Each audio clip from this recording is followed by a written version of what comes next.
বগুড়ায় সড়কে ব্যারিকেড দিয়ে হিরো আলমকে গ্রেফতার করল পুলিশ। বগুড়ার সদর প্রতিনিধি সোহেল আহমেদের তথ্যচিত্রে দেখুন বিস্তারিত।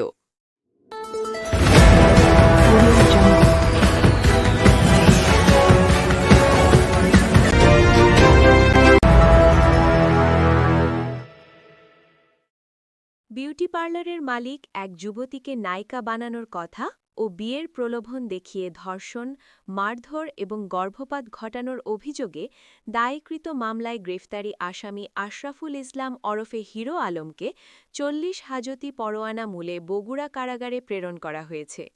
গ্রেফতারি পরোয়ানার ভিত্তিতে তাকে গ্রেফতার করে গতকাল বৃহস্পতিবার বিকেলে বগুড়ার নারী ও শিশু নির্যাতন ট্রাইব্যুনাল নং ১-এ সোপর্দ করা হলে ট্রাইব্যুনালের বিচারক আনোয়ারুল হক তাকে কারাগারে পাঠানোর নির্দেশ দেন।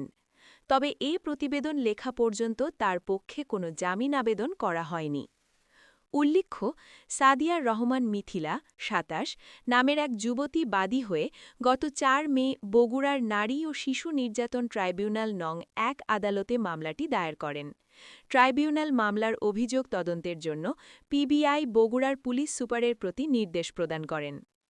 ট্রাইব্যুনালে দায়েরকৃত মামলার অভিযোগে বলা হয়, বগুড়ার এরুলিয়া বানদিঘি পশ্চিমপাড়ার মৃত আহমেদ আলীর ছেলে আশরাফুল ইসলাম ওরফে হিরো আলম বাদীকে ছোট পর্দার নায়িকা বানানোর প্রলোভন দেখান। পরবর্তীতে তিনি বাদীকে বিয়ের প্রলোভন দেখিয়ে ধর্ষণ করেন। এক পর্যায়ে জনৈক মৌলভী ডেকে এনে বাদীর সঙ্গে কবুল পড়েন এবং বিভিন্ন স্থানে বাসা ভাড়া নিয়ে একসঙ্গে বসবাস করতে থাকেন।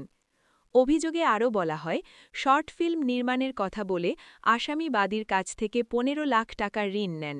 পরে বাদী কাবিননামা সম্পন্ন করার জন্য চাপ দিলে গত ১৮ এপ্রিল তাকে বগুড়ার নিজ বাড়িতে নিয়ে গিয়ে সন্তান নষ্টের জন্য চাপ সৃষ্টি করেন।